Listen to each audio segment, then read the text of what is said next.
please take your seats and continue your conversations seated at the table. Thank you.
Good afternoon. Good afternoon. Could I ask you to take your seats, please? Good afternoon. If you take your seats, please. Thank you. Welcome, everyone. I'm Ed O'Keefe, and I'm here today as a proud member of the United States Global Leadership Coalition's North Carolina Advisory Committee. On behalf of the entire committee, I'm honored to welcome you here today and thank you for joining us. I'm also Deputy General Counsel and Legal Chief Operating Officer for Bank of America, based right here in Charlotte. I want to give a special welcome to my guests from the Bank of America Military Support and Assistance Group. We honor you for your service to our country. Thank you.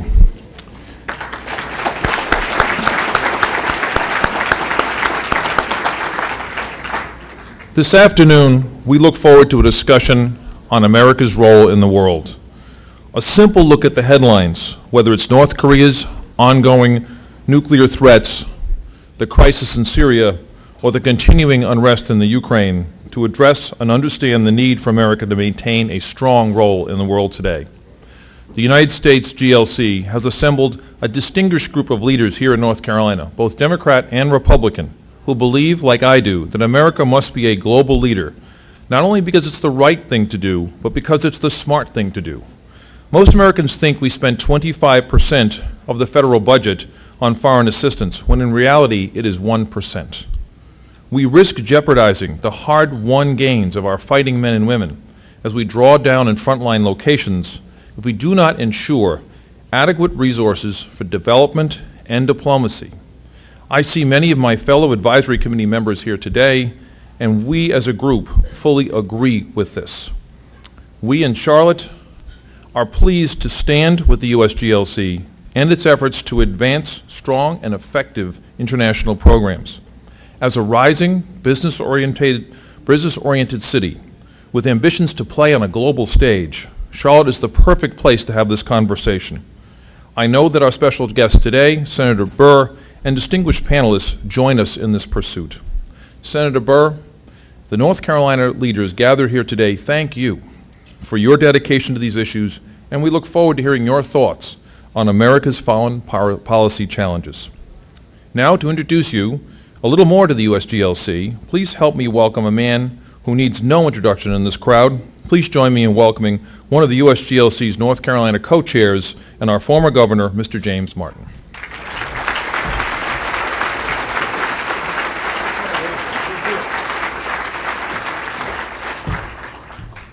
Well, thank you very much, Ed O'Keefe.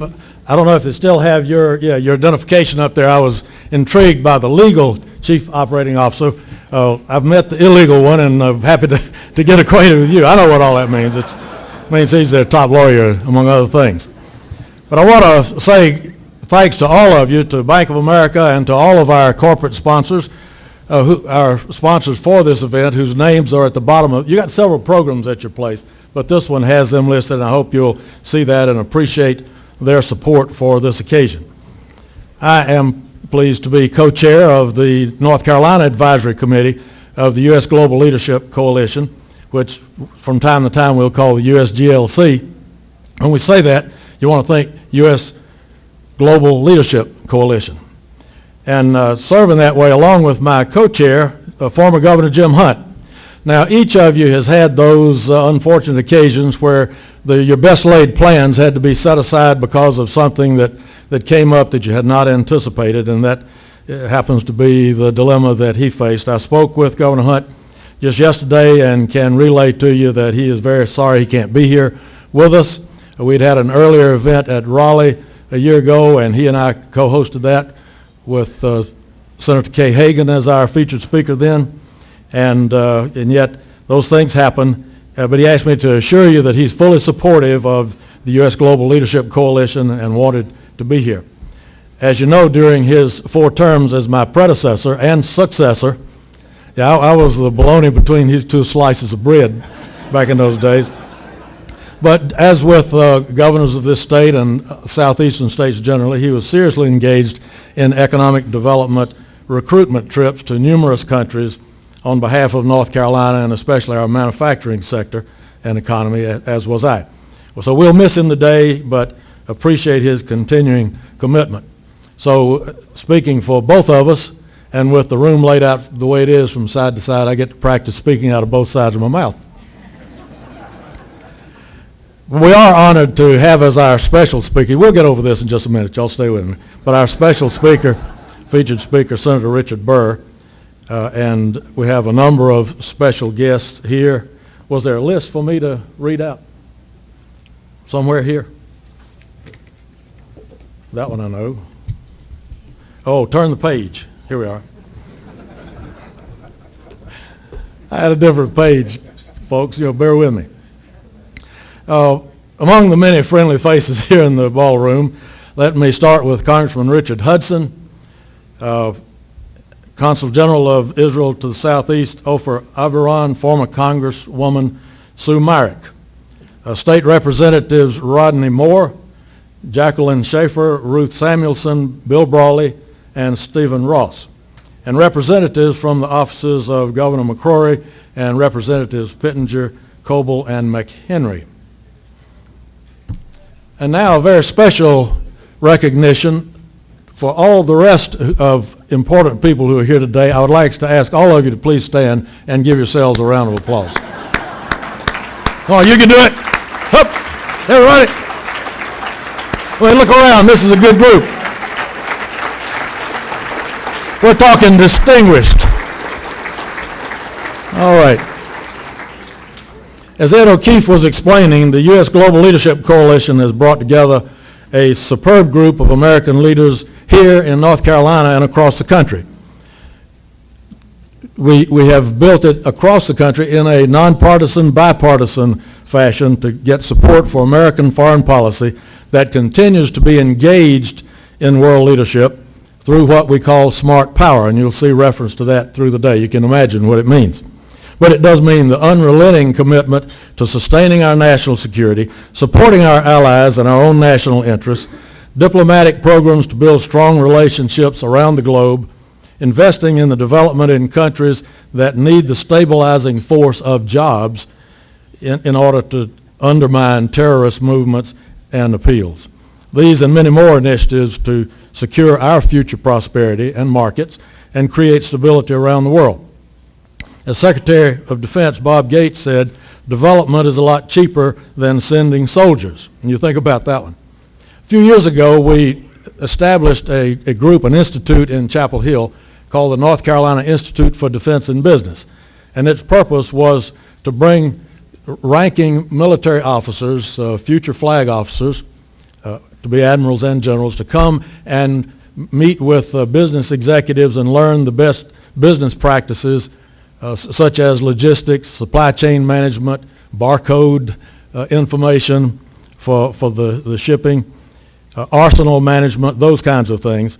But because of those connections, we found an opportunity to work with the U.S. Chamber of Commerce to train and energize and incentivize American businesses to establish operations of some kind in the Kandahar province of Afghanistan and the Anbar province of Iraq, which you may remember have been the most dangerous areas of those two countries. What we had seen was that there are many young men and some young women who are lured by a promise that their family will be rewarded with money if they will sacrifice themselves and take out others, however that would do. And yet we have found that once these jobs were established there, that was moderated to some extent. Still a dangerous place, but now there are many people who have jobs to live for rather than some cause to die for. Today's program is an example of how we bring together a diverse network like this all across America.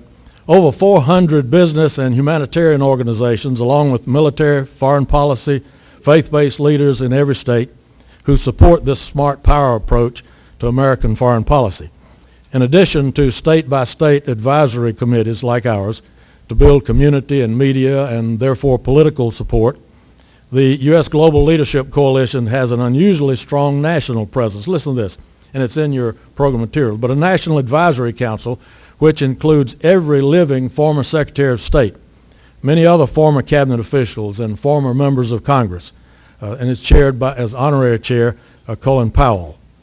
A National Security Advisory Council of over 150 retired 3-star and 4-star American flag officers. A network of more than 30,000 American veterans nationwide who understand up close and personal how vital development and diplomacy are to U.S. foreign policy and national security. Today, Senator Burr and our distinguished panel will bring us more valuable insights to strengthen and expand our understanding of this challenge. Now, before we break for lunch, we have a special presentation we want to make. In its brief tenure, the USGLC has crossed America to identify and honor companies and nonprofits that have pursued innovative solutions to some of the world's most vexing economic and societal problems. Today, we recognize and honor a special local company that has a unique business commitment to world peace. It's called Manna Nutrition. You say, where have I heard that before? It's located right here in Charlotte.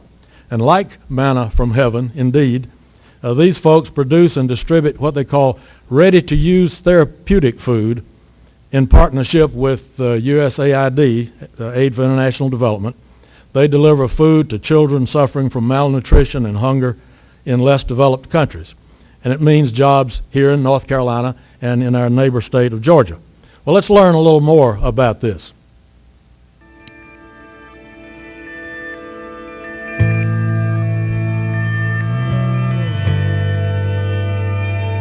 There are 6 million deaths a year due to complications arising from malnutrition.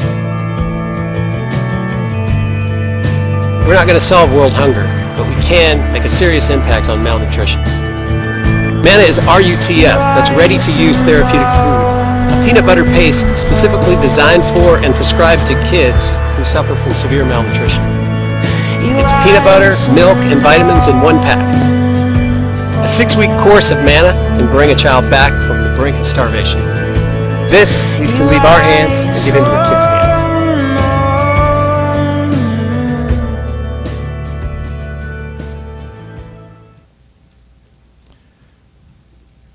Here indeed is an initiative we can all be truly proud of, and it's among our neighbors. I want to call forward Mark Moore, the founder and CEO of Manna Nutrition, accompanied by Senator Burr, who will assist me. Mark, we want you to know that we're very proud of what you've done here and proud that you have based this and brought jobs here and nutrition abroad. Thank you. Senator, if you would read the...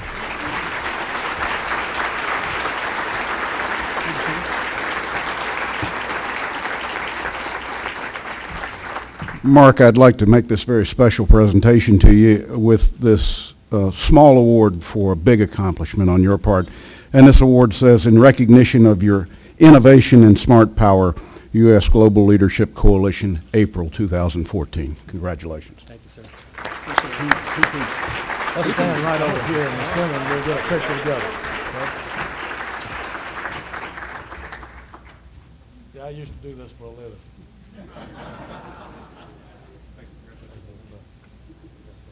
Don't say a word? I do. Yes, please. Thank you. This is in two pieces here, and thanks for the warnings, Senator. I was about to drop that on your toe, so that would have made global news. Thank you, Governor Martin, for the award.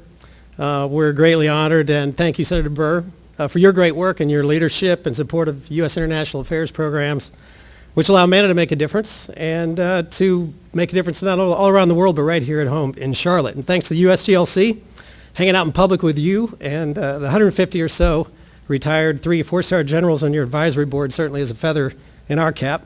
And also thanks to K&L Gates and thanks to Greer and Walker, who are both here today, big helpers to us in our mission. And finally, thanks to Charlotte for welcoming us as a young company. We arrived here 4 years ago from Dallas, from Los Angeles, from D.C., from Colorado, simply because it seemed like a nice place to live, and we like the rocking chairs in your airport. And it's a very welcoming and livable city, and we love it. And I want this to be I want to be the first person in history to make a very short award speech here and to encourage those attending with this kind of charge to greatness. We got a lot of people in this room who have a lot of impact, a lot of very driven people from a lot of very big corporations and big places. And so here's what I want to charge you with. As a company at MANA, we're determined to do these three things. You got to wrap your mind around this. I want you to think smaller, I want you to aim lower, and I want you to slow down and grab some coffee. So if you can handle that, that sounds like a charge I can handle personally, to think a little smaller, to aim a little lower, and to go grab some coffee. If you think smaller and focus on children, it's imperative. 26% of the world right now are children, kids under 15. 50% of the population of countries like Central African Republic and South Sudan, places where we have big trouble, where we send our military, are children. And so if we can think smaller, we can have a bigger impact, and that's what USGLC is encouraging us to do today. Aim lower.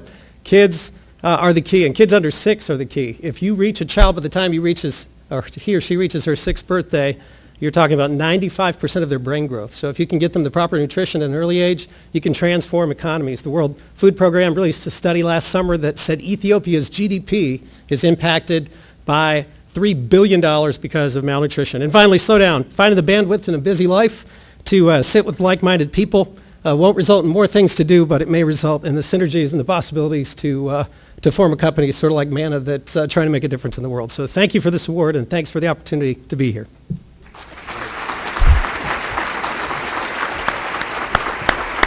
Mark Moore of MANA Nutrition, ladies and gentlemen. And for those of you who are wondering, he came here not from Dallas, North Carolina, but from a city out west.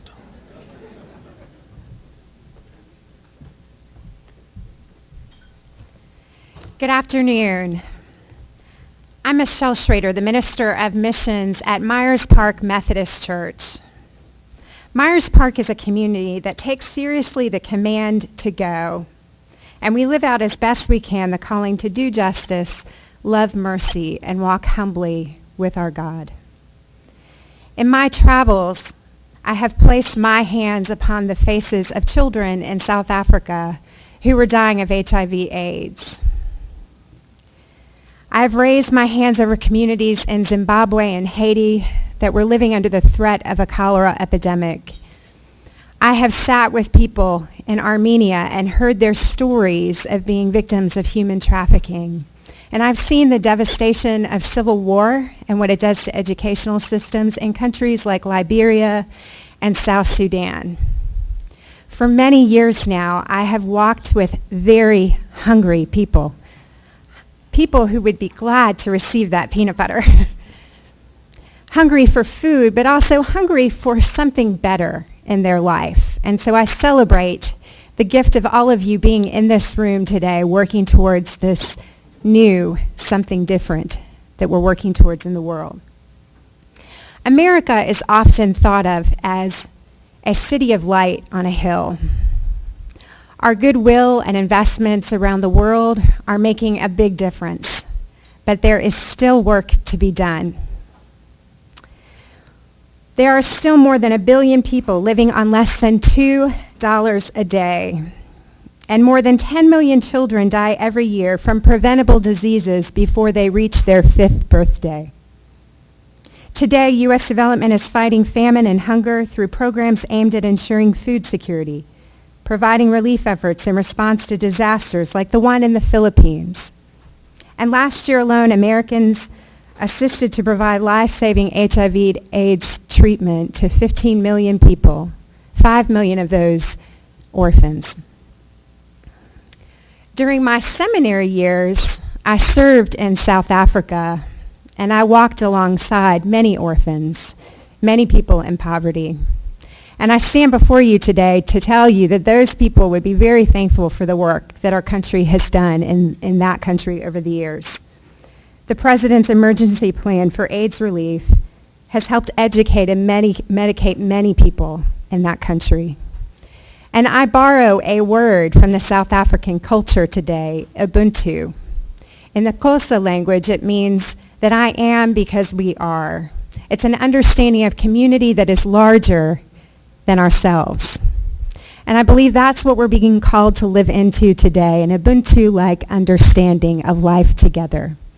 And as each of us live into this ideology in the places that we are called to lead and serve, I believe we will see a change of the face of our global community. At this time, before we share a meal together, I'd like to ask you to bow your heads for a word of prayer.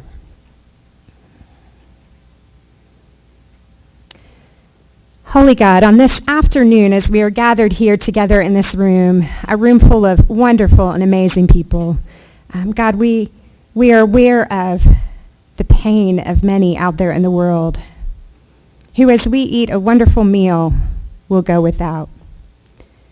And so, God, as we are gathered here today, we ask that you circle this room of wonderful, wise people with plans that will bring about change in the world around us. Rise up within each of us a leader that will make a difference in the world around us. We ask that you bless this food that we are about to receive, the hands that prepared it, and each of us as we partake of it. Amen.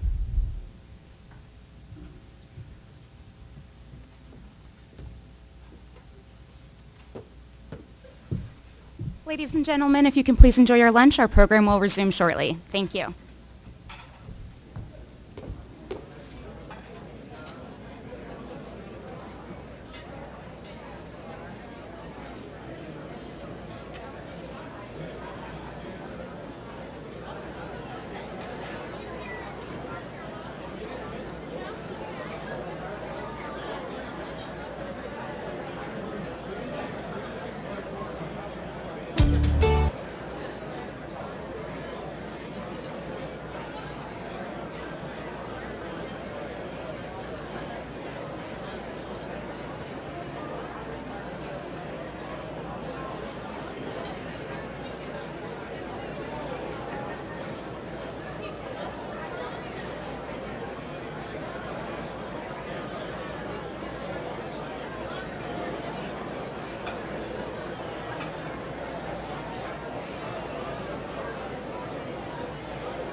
Welcome back. Please continue your lunch while we make a few remarks, but we do want to continue to respect your time. My name's Megan Bourne. I'm the founder and executive director of the Foundation for Tomorrow. First, I want to take a minute to recognize the men and women here today who have sacrificed so much in the defense of our nation and our most deeply held values. They deserve our appreciation and our support for the service to our nation. I'd like to ask all the veterans in the room to please rise as we salute you.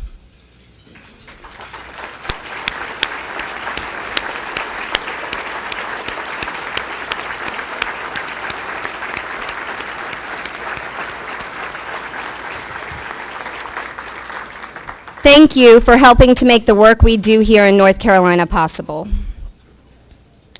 I'm very proud today to stand alongside fellow North Carolina Advisory Committee member, Secretary Decker.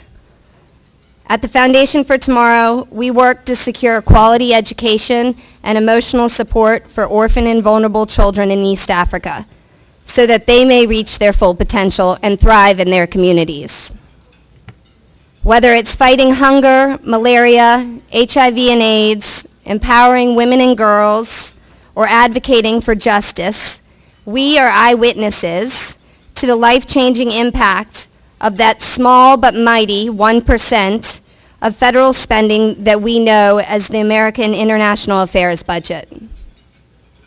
Now you may ask yourself, why a Secretary of Commerce is standing here with a woman from a children's education organization? Well, we've come together today because America's global leadership benefits us both. Secretary Decker.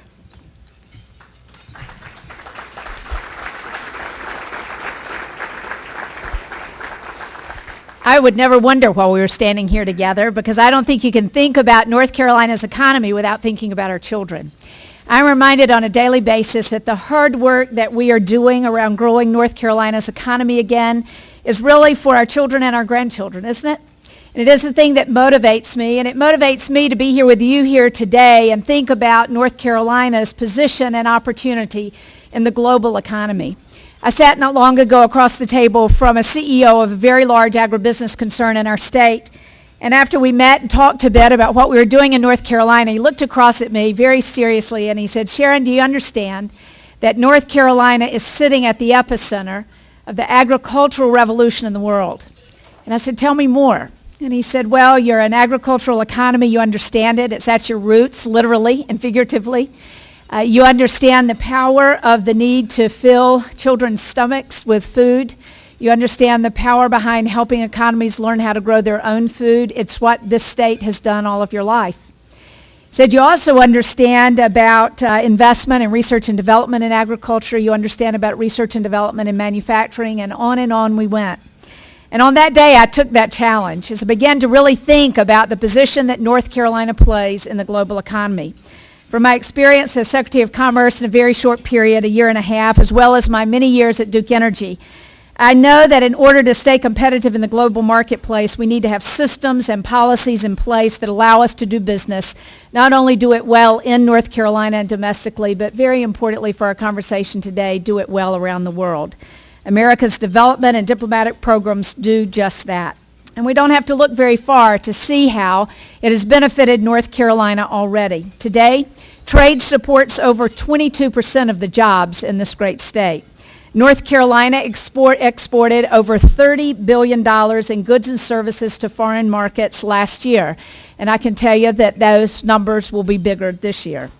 Over 88% of North Carolina's companies that export their products are small or medium-sized businesses, and that encourages me most of all, because I understand that as we rebuild North Carolina's economy, so much of that is going to be done through small and mid-sized businesses. And the key strategy for helping you, many of you in this room do that, is by helping you export more effectively and efficiently the products and services that you are already producing. Jean Davis is with me today. Jean, if you'll please stand. Jean has led our international division through many years of growth, and we're grateful for that. and happy to share that Jean has taken on a new responsibility as we look to privatize the sales and marketing functions of the state. We've asked Jean to lead the business development in that new operation because she's, one, a great and effective leader, but secondly, because her eyes are on the world. And so as we are marketing North Carolina, as we are seeking firms to come to our company, investment in our state, and investment to come to our state, as we are seeking to help those of you in business here grow, we want to be doing that with global eyes. And Jean's the right person to lead us in that direction. We're excited about the possibilities, of which we've just tapped the surface. We in the business world can take some credit for the success that the state is already seeing, but we have to share that credit, I think, with our development and diplomacy programs funded by the U.S. International Affairs budget. That, in the broadest sense, provide the foundation that allows us as business development folks to really take our place and to make a difference in this economy. But as I often know, as the mother of 4 children, the words are often best said out of the mouths of babes, and so watch this video with me where I think these young folks can better tell that story. With our economy the way it is today, some people are asking why we're spending so much money overseas and not on creating jobs right here at home. Well, actually, we're not spending much money. Just 1% of our national budget goes to the international affairs budget. That's not a lot. And helping create American jobs is just what that money's doing. If you want to create jobs, you have to create more demand for products and services. You need more customers. And where are American companies finding more customers? Not here, but here. And here. And here. 95% of the world's customers live outside the U.S. 95%! When we sell goods to them, they're called exports. U.S. exports accounted for a big part of our economic growth last year. Half went to developing countries. And their economies are growing 3 times faster than developed countries. And every 10% increase in exports equals a 7% increase in jobs here. So, how do we increase exports? Build new markets for American goods and services. Remember that 1%? America's international affairs budget helps fund programs that improve health and education, supports agriculture development, builds a stable economy, and creates new markets. So if we don't go to the biggest, fastest growing group of consumers, other countries will. Other countries already are. Investing a small amount in global development and diplomacy is not only the right thing to do, it's also the smart thing to do. To make our economy stronger. To create more jobs. For my mom. For my dad. For my neighbor. For me.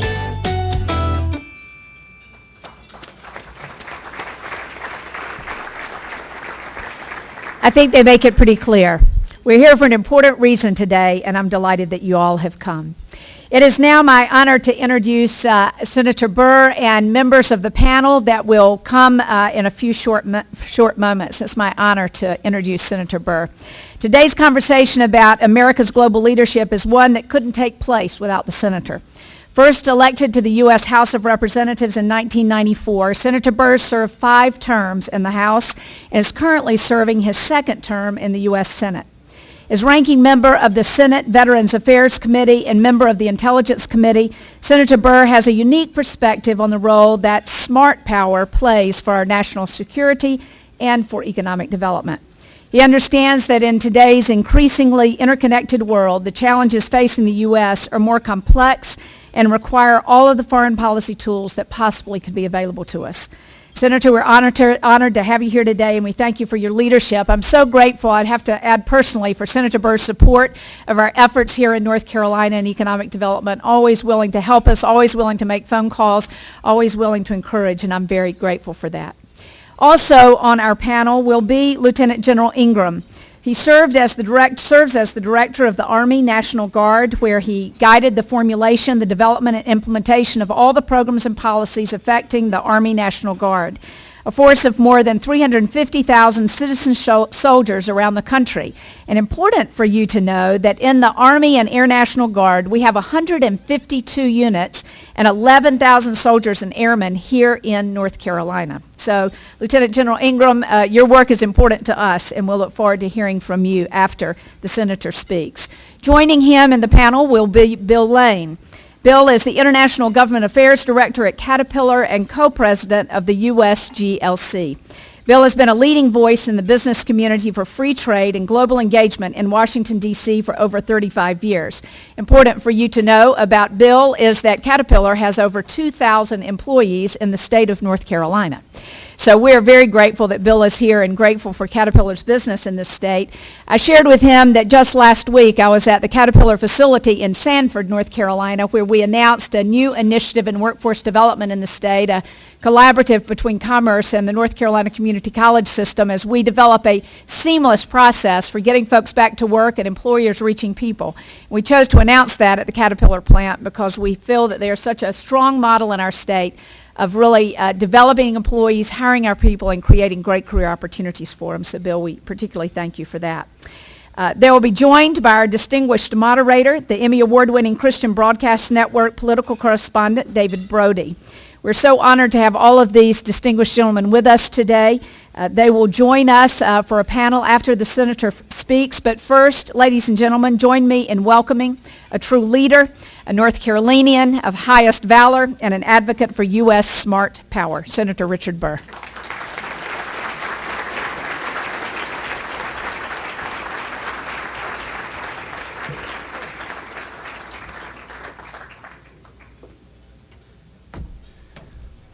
Sharon, thank you for that very generous introduction.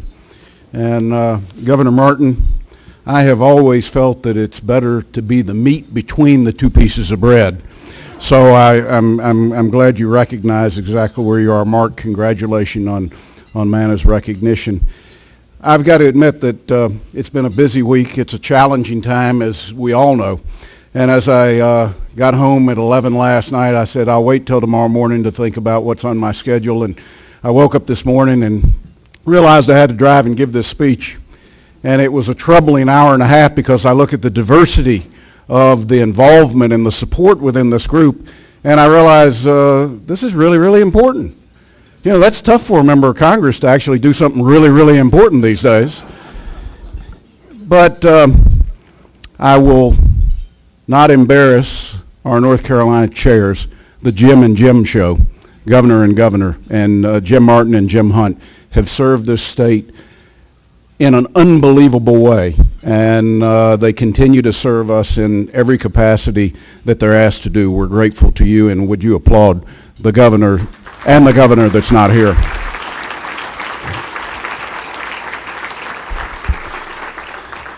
Let me, if I can, try to set the stage for my brief remarks by sharing with you last week and where I was.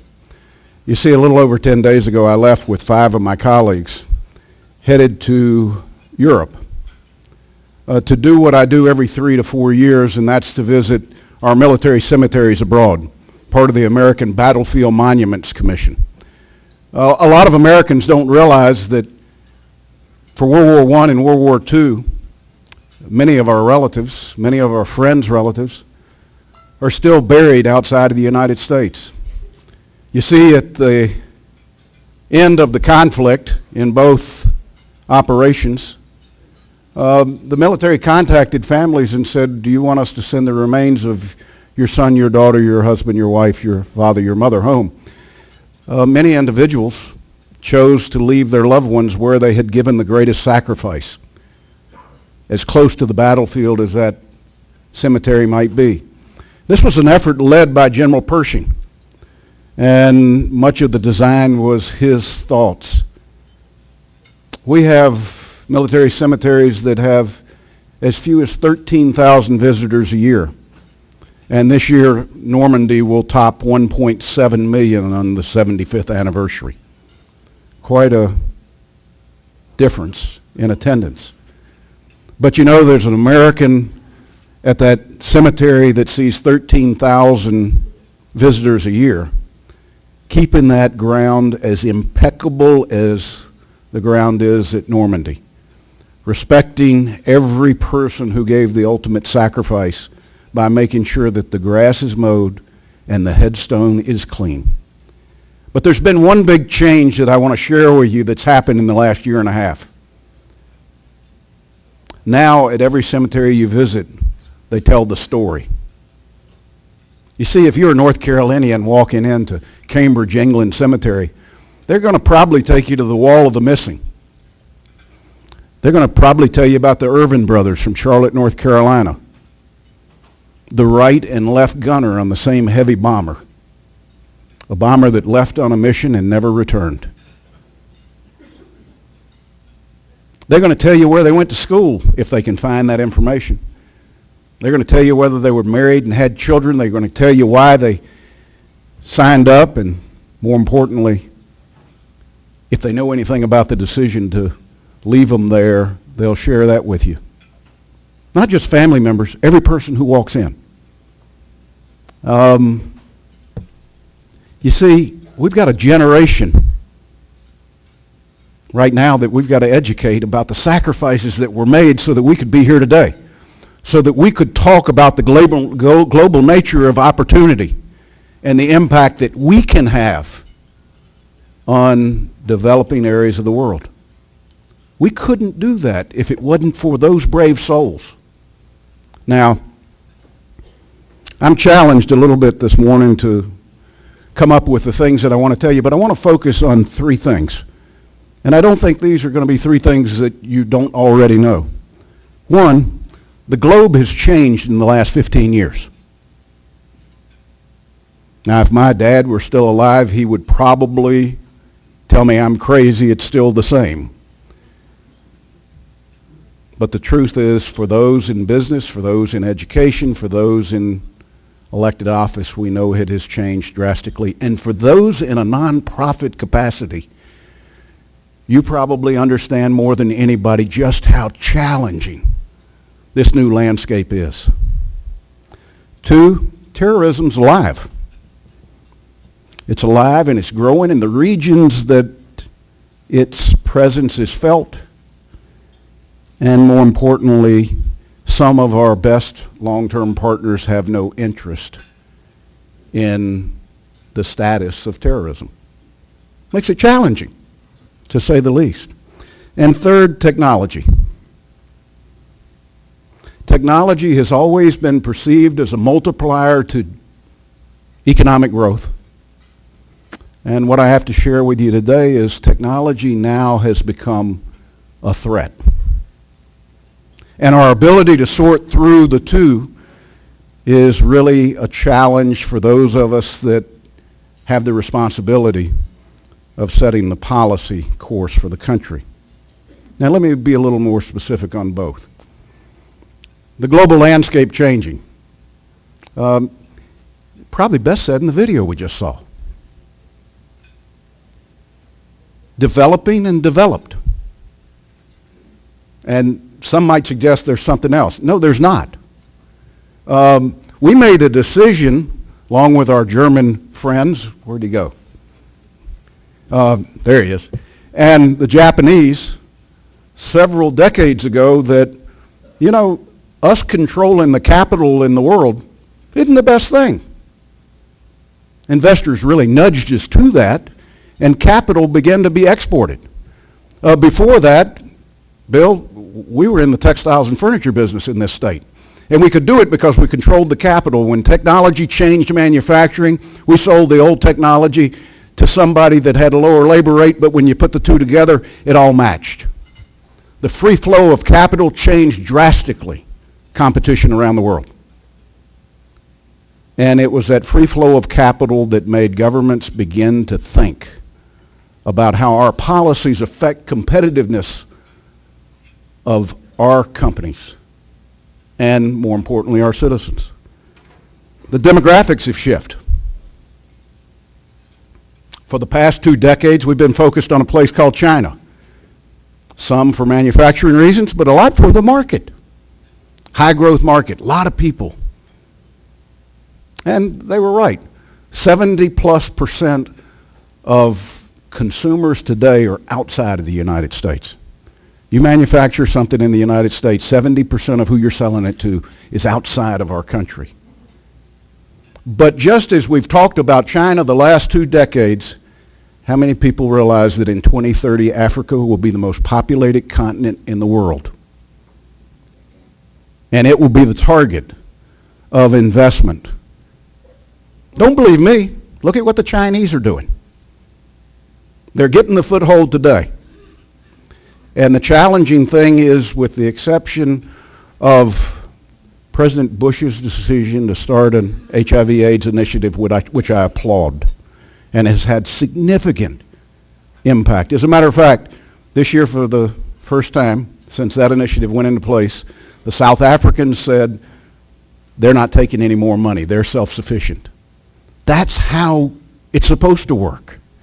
And we'll continue to work with other partners in the region to make sure that we reduce the risk, extend the life, and also through that program teach them what self-sufficiency is as well. But I think it's also important, when I've got the opportunity to have so much of U.S. business in the room, to say this is not something government accomplishes. Our policies have to reflect the opportunity seamlessly for you to invest in these markets. Governments aren't going to shift it. There's just not the power. But private investment in developing countries around the world changes their expectations of what they can achieve.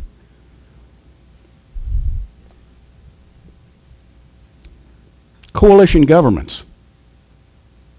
Tony, you got a lot of students at Piedmont Community College, and I'd be willing to bet that as those kids come from high school around the state, if you mention coalition governments to you, they look and they say, what's that? 97% of the rest of the world is coalition governments. And we do a pretty good job of teaching about the United States Republic, but we don't spend one bit of time talking about a coalition government. I remember a trip to Madrid, Spain, 17 years ago, when we had a trade spat with the Spanish on, believe it or not, bananas.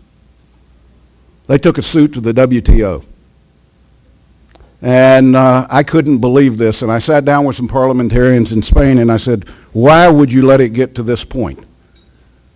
And they said, Congressman, we have a coalition government by one vote. We have 2 islands that grow bananas. They're part of the coalition.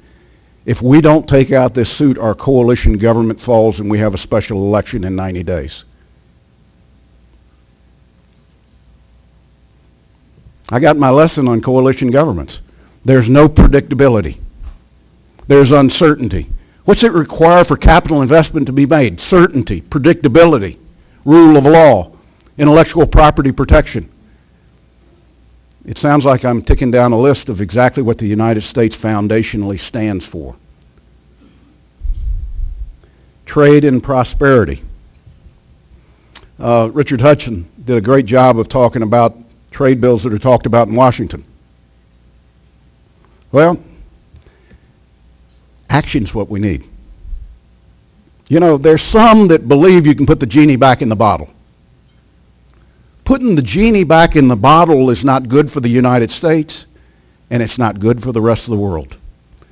We should be in a mode where we aggressively open every market possible and make it as seamless for U.S. companies to sell into those markets and for those markets to sell into ours. The United States consumer has been a beneficiary of competition, and I would tell you that for the sustainability of corporate America, they should have as robust a competition and learn how to succeed in it without federal government subsidies. Save our policy and our investment to be leveraged to make the marketplace work, not to create the marketplace. Now, terrorism, as you've heard, being a member of the Intelligence Committee, consumes some portion of every day that I'm in Washington and not. What I need to share with you today is it's not just limited to individuals, which you read about and hear about on the news. It's about countries. Countries are very much involved, and organizations like Al-Qaeda are very much alive. And I don't say this to try to in any way deflect sort of the national debate on what we do or when we do it. It's to tell you that you have to face the realities of what the world looks like if you want to understand why capital decisions by private entities are made the way they are. I could make a tremendous case to you today, and I say this to our European brethren that are in the room. How can we help Africa the most? It's for Europe to give up on the demand that they grow nothing with genetically modified seed so that they can take advantage of what technology has provided. And as much as Bill and Melinda Gates might try in Ghana and other places to bring hybrid products to the marketplace, what they really need there is the ability to take advantage of GMO seeds that are drought resistant and allows their agriculture to grow so that at some point they can be, Mark, self-sufficient and not rely on peanut butter and vitamins. But policies have to reflect the type of changes that we need in those regions if in fact we want the outcomes that everybody in this room is seeking. You can't ignore the fact that there are countries like Syria and Ukraine and Iran and North Africa where, whether it's General Ingram when he was back on active duty or whether it's any of our active duty forces today, that they don't have to devote some portion of every day to these countries trying to figure out what type of a contingency plan do we need if. And in fact, they would be fired if they didn't. And the reality is that takes an investment in personnel, it takes an investment in knowledge, it takes an investment in presence in those regions. Think if that didn't exist, what our investment in extending economic growth and development around the world could be. Technology. I said technology we've always used as a force multiplier for economic growth. And technology now is somewhat of a threat. Ask anybody in the banking industry today whether the cyber threat is alive and well. I don't expect Bank of America or Wells Fargo or anybody to talk about it. But it happens. It happens regularly. It happens in every country. And in some cases, it's a criminal element. In some cases, it's nation states. But it's something that we have to deal with in the context of the cost of operation of a business. And more importantly, the security of a country. Now, I'll stop for a personal moment because, as you can tell, I'm a little bit passionate about this. Because the number one responsibility I have as a member of Congress is to assure the American people are safe. Everything else is secondary to that. And any member that tells you that that's not their primary role constitutionally just didn't hear the oath that they took. And the reality is that we have to deal with this, but we have to deal with it in a partnership with American business. And we have to deal with it in a partnership with our global partners around the world.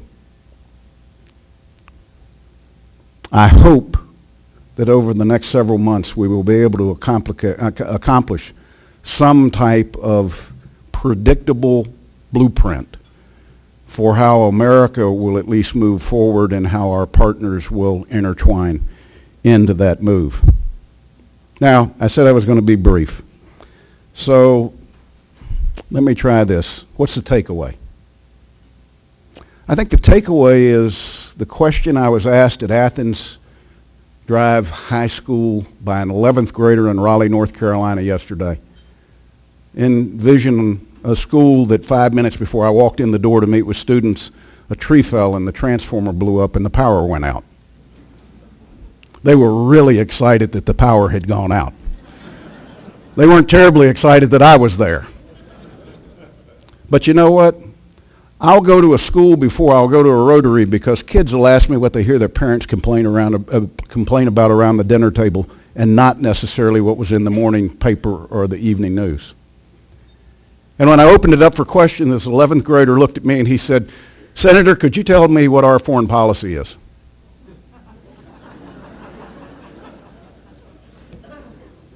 Yeah. The unfortunate thing was that it was the first time I've been in a school and been embarrassed at the fact that I couldn't answer it. Stop and think about it for just a minute. When I travel abroad right now, some of our most longest term partners are wondering whether they need to go find another partner because the lack of our ability to clarify our foreign policy. Will we be there? Will we live up to agreements that we have?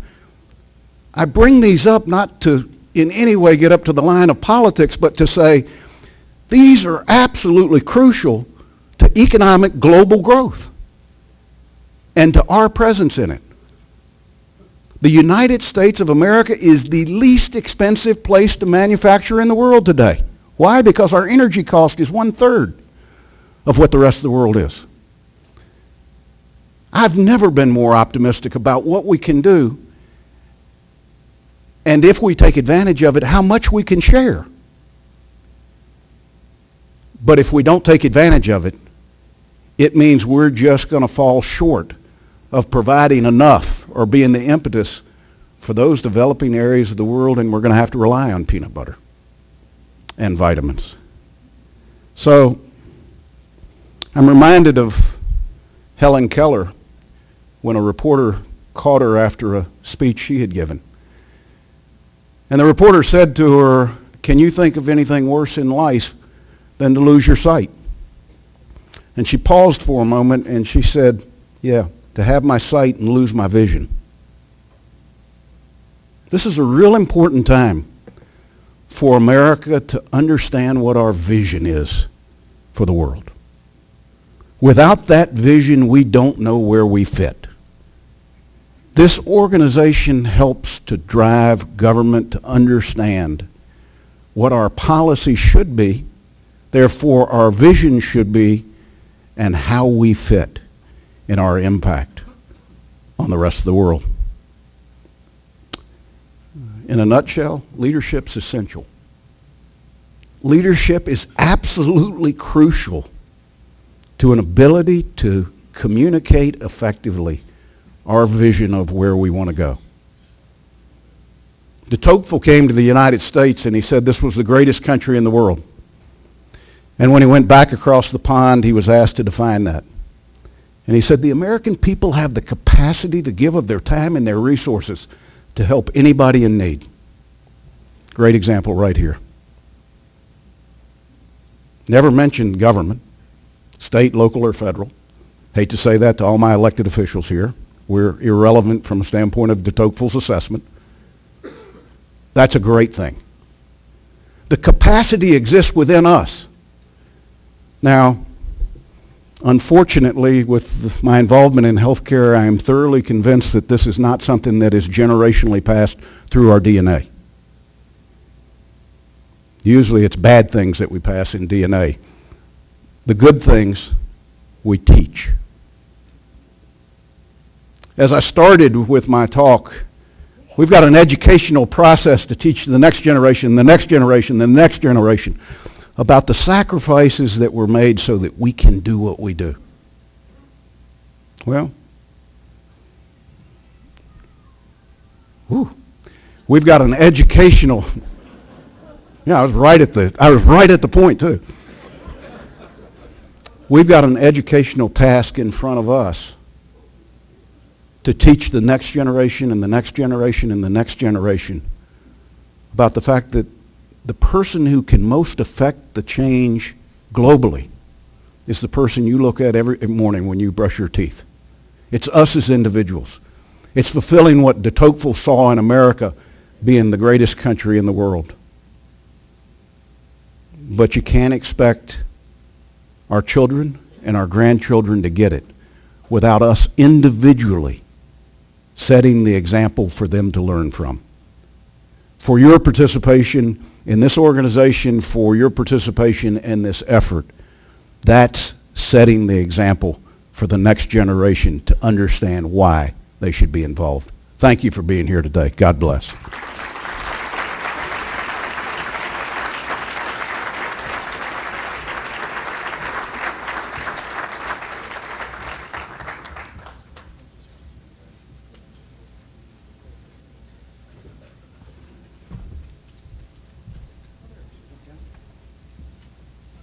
Well, hello everyone. Am I on?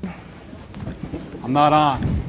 Now I am. Now I am. Listen, we're going to have about 30 minutes, maybe a little less or so, to have a discussion here. So I really appreciate the General, the Senator, and Bill being here today. Senator, I want to get into, and by the way, we will see if we can take a few questions, depending on how long our answers are. Good luck with a senator here, right? I think that's a nice way of saying the speaker went too long. All right, Senator, let me ask you real quick. You were recently, a few years ago at least, you were in Africa. You saw some of these government programs as they relate to development and diplomacy at work. What was your takeaway? I know you saw Bono. That may not be the highlight necessarily, but from a development and diplomacy standpoint, what did you see over in Africa, and maybe something that you can relate to the audience here? How are these programs at work exactly? Well, let me tell a quick story on Bono. You know, Bono's bigger than life. To everybody that knows Bono, go to a small village in Ghana, bring the entire village in of 400 people, and have every member of the Senate that's there introduced, and see everybody's eyes light up and applaud. And Bono introduced, and not a soul there knew who he was. Not one hand applauded. And that's when I learned he wasn't there for the recognition. He's there for the cause.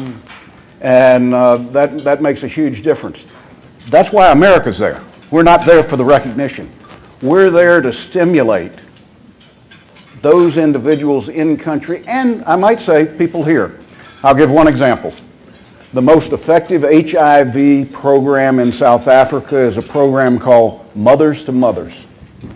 It's a mentoring program where mothers with HIV counsel mothers who have yet to deliver children to get the drugs they need so that the transfer to their child doesn't happen. Has nothing to do with federal government in Washington, federal money, government money, or government involvement out of South Africa. It has to do with an individual who put up the money out of New York City, created a program that we should import back to the United States in rural America and stop the transmissions that we've got. But it never would have happened had we not highlighted what can be done if people are willing to invest in it. General Ingram, you were obviously leading the National Guard here in North Carolina for, what was it, about 10 years or so. You've been to Iraq, Afghanistan. A lot of folks in this room have as well. What are you seeing over there for these development and diplomacy programs, and how they kind of fit into this smart power strategy, and that it's not just military boots on the ground, if you will, and that what can be done specifically in these areas here? Well, the military provides a lot of security. I don't know if your mic is on. Is this mic on? Yeah. Okay. So the military provides a security, but the real growth in the civilian population, and that's what you're really talking about here, comes from having a job. And USAID and a number of other agencies provide the background, provide the resources, the knowledge to help start businesses. For an example, the 30th Brigade Combat Team from North Carolina was in the southern part of Baghdad for their second rotation. And what they did was spend an inordinate amount of time actually, helping start small businesses. Explaining to people, and again, because guardsmen come from the civilian population, basically. They helped begin a number of businesses, chickens and eggs, actually. I remember that one, helping women, and most of the men didn't do this, but helping women sell eggs to their neighbors, to do other things, manufacture homespun businesses, if you will. USAID helped in that, but again, it was a natural for the National Guard because of their civilian background and the way they work. Until the people were occupied on a daily basis, the terrorism that Governor Martin mentioned a little while ago, the population, the age of the population, and unemployed young males is a recipe for disaster with terrorism. So if those people are employed, they're not engaged in activities that that are detrimental to the That's economy. interesting. Bill, I'm curious, it's such a small world, even though we live in such a large world, and maybe you can tie all of this in a bow for us, because you have, manufacturing is so important in this state, obviously. You work, obviously, for Caterpillar. And yet there's a lot of global health problems around the world, too. So I'm wondering how you kind of tie in this idea that we have jobs and issues that are affected here in North Carolina, but it ties right into what's going on to making sure these countries around the world have a very important dedication to the global health issue. How do you kind of reconcile the two? Well, let me just say something why I'm here. Of all the issues I work on, I started with Caterpillar 39 years ago. And, 1 week out of college, it's been a great career. But I got to tell you, of all the things I work on, there's nothing more important than this one. And let me tell you why. You can't say Caterpillar didn't care about global markets. In 1975, when I started, we cared about exports. But the countries we exported to were Europe, rich countries, Canada, Australia, and at the time, OPEC countries, oil-producing countries. That's where all the exports went. Today, exports are more important than they've ever been. Well over half of the jobs in the United States are related to exports. But where do we export? Over half of what we export to the developing world. And most of those countries started growing because they received some kind of support or aid from the United States. Our big markets today, some of them are obvious, but our big exports that you don't really read about every day are Chile, are Peru, are Colombia, are South Africa, are Indonesia. All these countries benefited in one way or another from U.S. aid. And the one thing that you start realizing, and here too, you can be wrong and admit it. And let me just say, we were wrong, and I'm going to admit it. If you go back 35 years, and you looked at something Caterpillar would say on public policy, we would say with almost with a real zeal that we believe in trade, not aid. We're always big free traders. But the thing is, when you start focusing on Africa, you start focusing on a lot of parts of the world. If people are being ravaged by AIDS, I don't care if there's zero tariffs or zero quotas or whatever, or preference programs, these economies are not going to grow. And what I found, Speaker Hastert put me on a commission that looked at foreign aid all over the world. And I was up in northern Uganda, where these little towns were coming back to life because of the PEPFAR program that Senator Byrd talked about. And I said, my God, George Bush is more popular in northern Uganda than he is in Texas. And by the way, he was at the time. And people were saying nice things about him in 2007. I actually sent an email to Speaker Hastert. I said, you should get the word out. He says he doesn't want to take credit for it. It was just just the way he was. But, all of a sudden, if you start improving first health, then you start focusing on education, you start focusing on infrastructure, it's amazing. It starts having a cumulative effect. And as we do our planning forward, I'm going to tell you, the Bill Lane that's up here 20 years from now, they're not going to be talking about Colombia and Chile and Peru and Mexico. They're going to be talking about the fastest growing economies in the world, which right now 6 of the top 12 are in Africa, starting from a very low base, albeit. But that's going to be the story. And it's going to be the story because of what folks are doing in this room right now. You're planting the seeds, you're going to grow the markets, and at some point you're going to harvest the markets, and that's more jobs for folks in North Carolina. There's going to be more jobs in the states that have their act together. And I'm going to tell you right now, North Carolina's in that top elite as states that have their act together. Well, it goes, yeah, absolutely.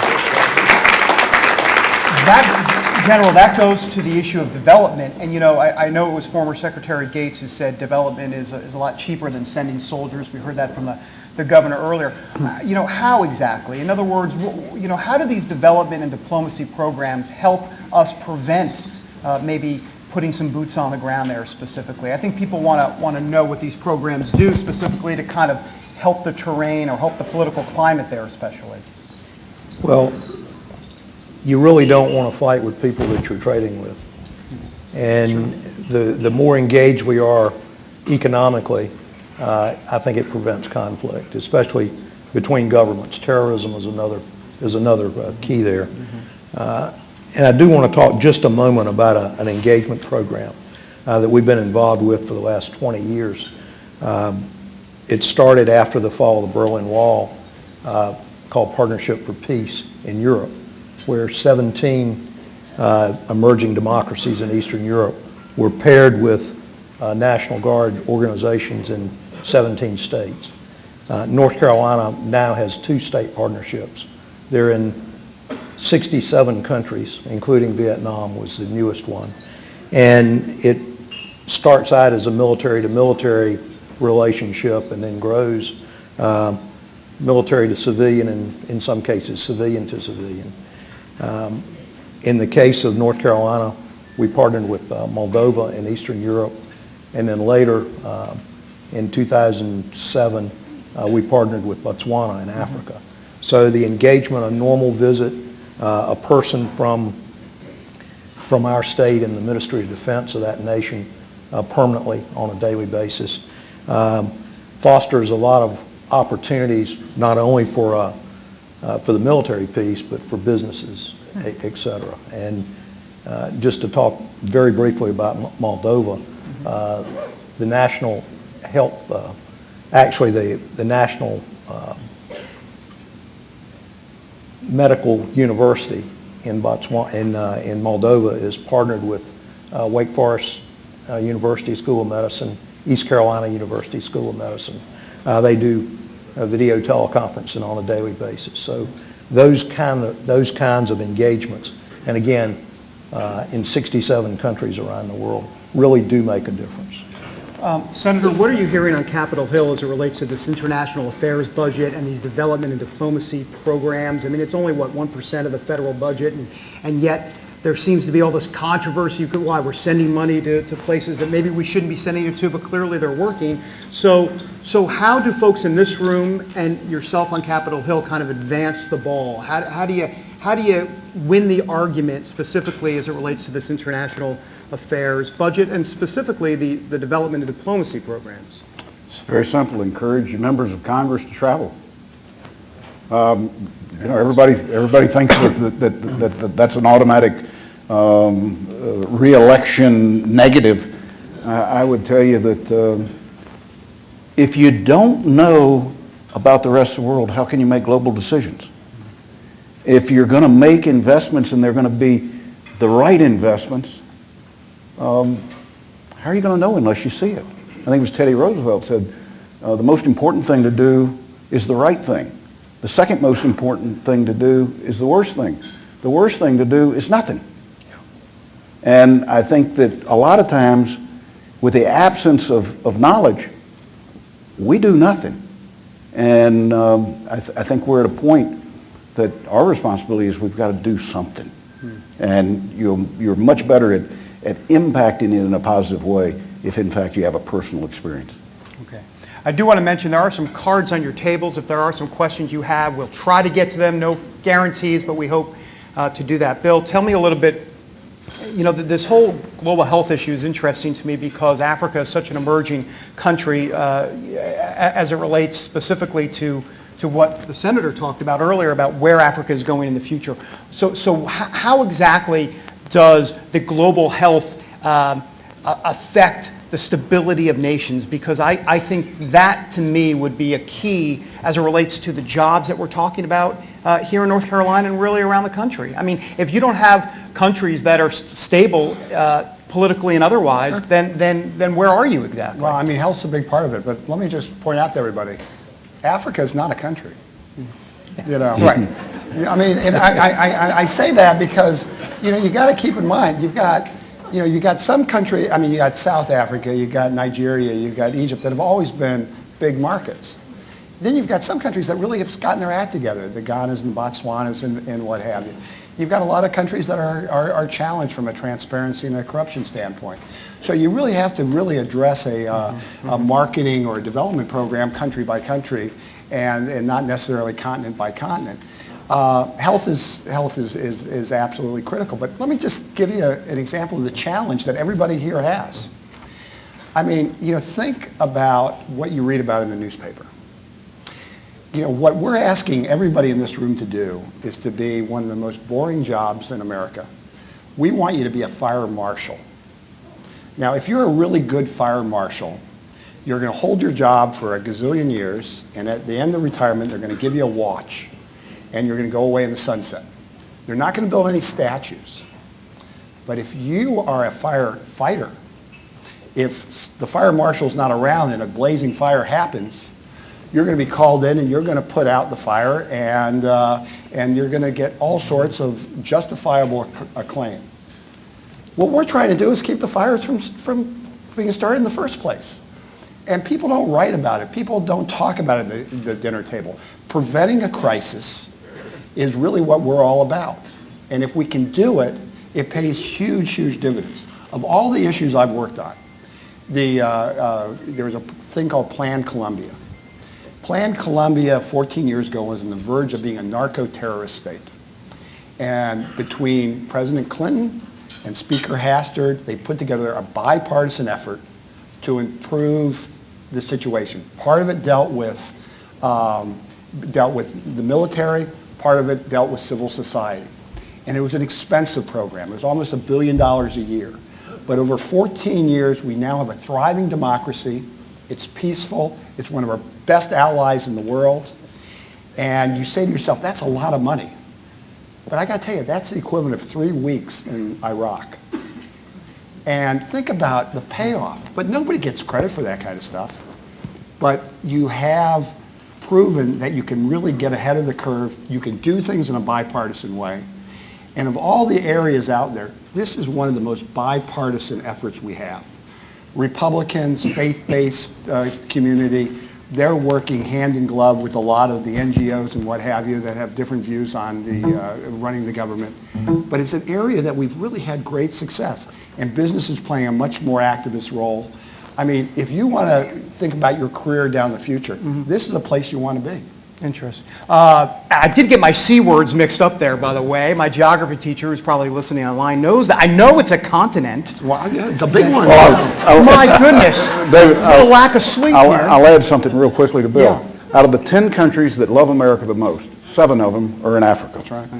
I mean, that's something that Americans don't understand. The ground is fertile for us to do what we're talking about. We earn the love, if you will. Well, and there's a question that's come from the audience here. Senator, let me ask you, and I'll ask maybe a lot of the panel here. China has become a big foreign aid player in Africa specifically. Should American businesses be worried about the competition there? Well, America should be worried that it's impossible for a country to develop past a certain point without natural resources. And the Chinese interest in these countries in Africa is to acquire their natural resources. So if America stands idly by our American business and allows that to happen, we will only develop those countries to a certain point because they could never be self-sufficient. That's what scares me. Anybody else on the panel want to take Well, that? I mean, China's a real competitor. They have a different model. They'll come into countries and they will build the road. At Caterpillar, we often say the road development, but sometimes they will bring they will bring their own workers they'll too. They'll bring a lot of their own workers. They bring their own equipment. But there is such a hunger for infrastructure, for clean water, for roads, and what have you, that it's hard to look a gift horse in the mouth. Now, how does the United States do it? We teach people how to build the road. We provide the funds for the materials and what have you, so that you can sustain the road.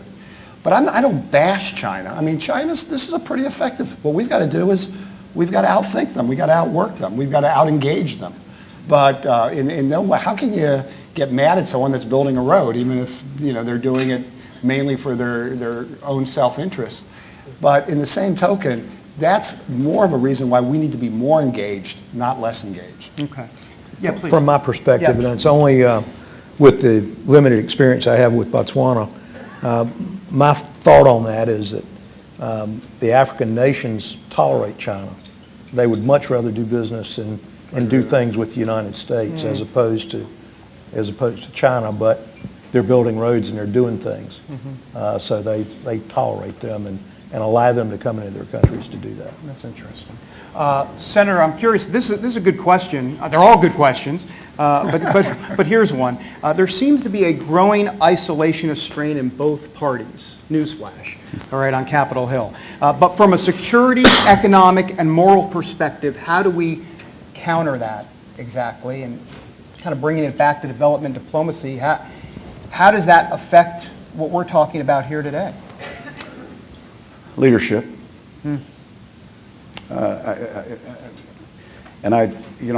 Some might perceive that I'm speaking of the executive branch. I'm not. Leadership has to emerge out of the Congress, both sides of the House, both parties. And we've become too focused on a November every 2 years. And in large measure because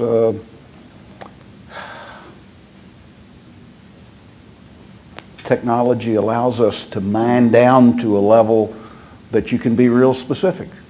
So I'd sort of include that in the technology threat side.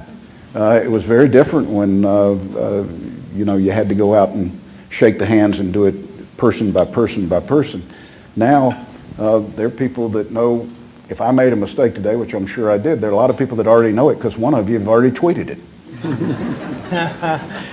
All right, we're wrapping up here, but this is the lightning round, 30 seconds or less. Don't worry, there's no trapdoors, no buzzers, it's okay. But why do you care about fighting global poverty?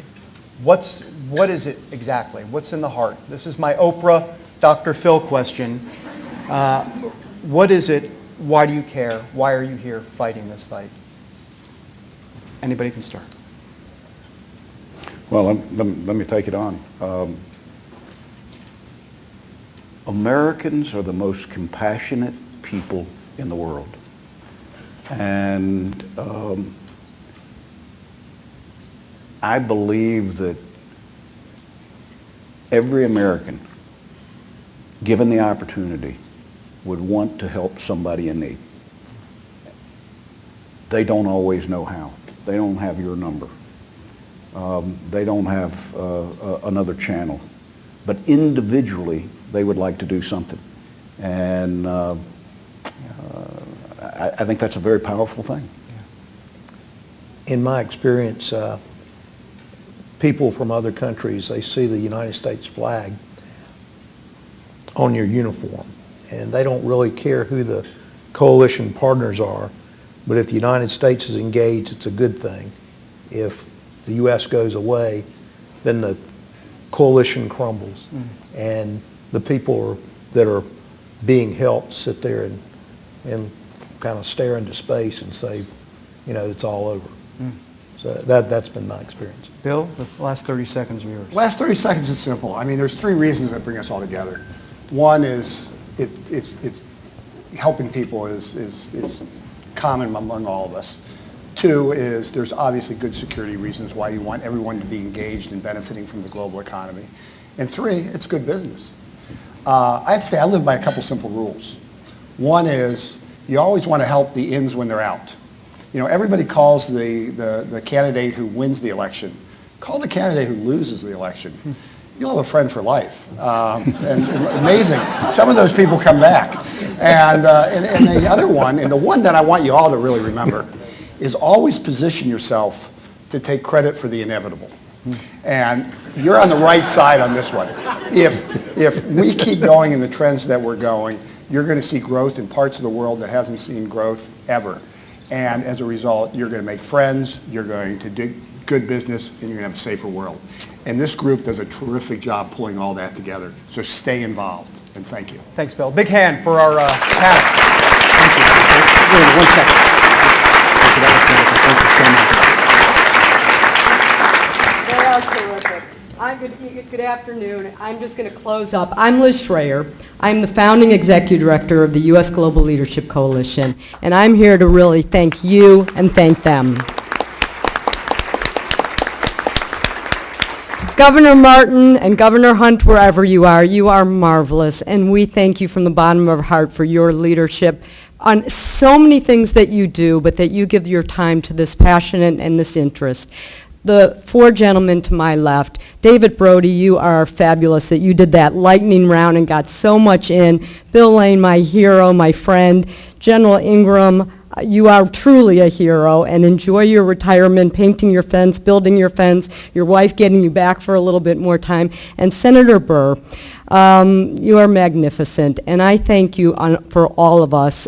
So many reasons, but the one that brings all of us together is that when there are battles to be fought in Washington, and those children that we saw on, Mark, your video, that are hungry and need help, you are there when there are some that want to cut the international affairs budget and cut the global health budget. You are there and you say no, that we need to be there and put a little bit of investment in, and we really thank you for everything that you do and being here today.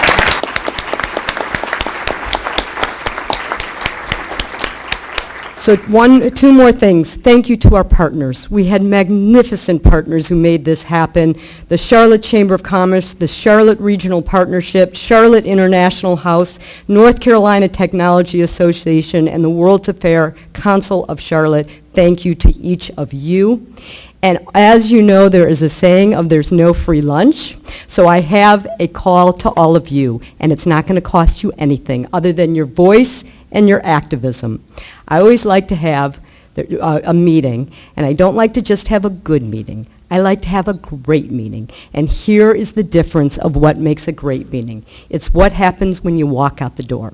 And what happens when you walk out the door is that I need you to join us and to be involved with us. And I'm going to ask you 4 things, and they're all really easy to do.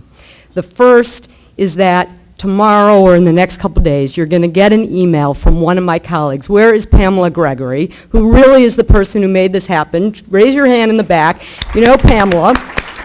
She is our regional manager that helps put all of this together, and you're going to get an email from her that's going to give you pictures and videos and everything about today's event. And I ask you to share it with some of your friends and people who should have been here and need to be a part of this conversation that says to everybody, America needs to be engaged and lead in this world. And share it so that we can make sure that there are more people from North Carolina that are part of this conversation. Second, we saw a lot of wonderful men and women stand up when we announced the veterans in this room. We want to make sure that all the veterans in North Carolina that should be part of this are part of what we call Veterans for Smart Power. We have 30,000 Veterans for Smart Power around the country that are part of our network. If you are a veteran and are not signed up, or you know a veteran, when we send out that email, please let us know more. So number 2 is to help us build our veteran community list, because those are some of the most important voices that help our cause.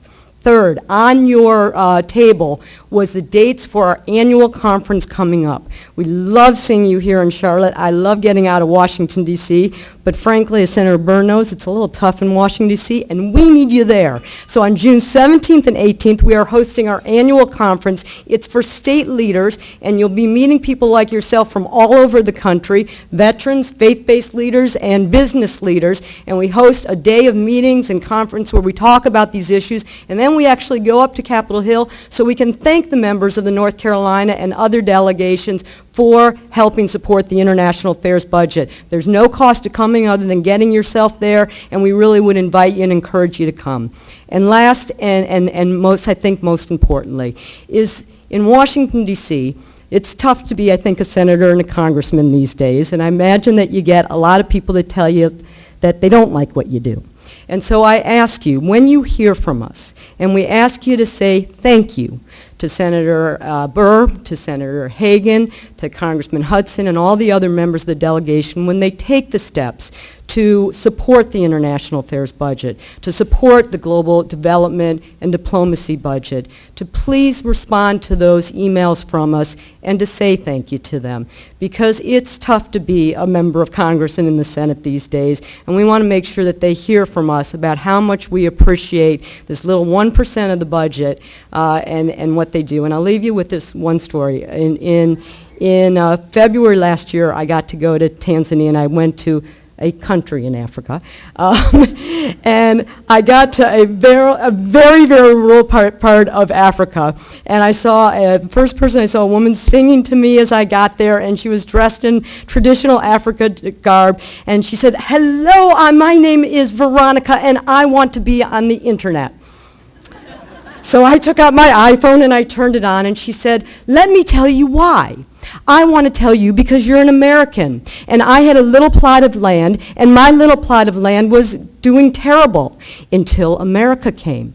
And they told me about a program called Feed the Future, a program that is sponsored by USAID, Americans' money and part of this little 1%. And that program didn't just give me food to feed my family, but it was going to teach me how to get more yield from my crops. My husband did not believe that these seeds would work, and so we divided the land, and he planted on his side. It didn't grow. I planted on my side, and it flourished.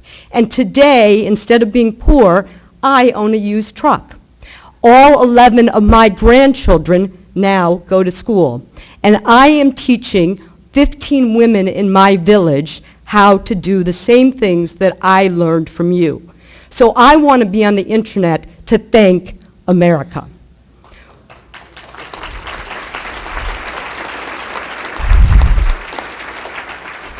So I thank America through the voice of Veronica, and I thank you for being part of our journey to build a better, safer world. Have a wonderful day, and I look forward to seeing you hopefully in Washington very soon. Thank you. Well said.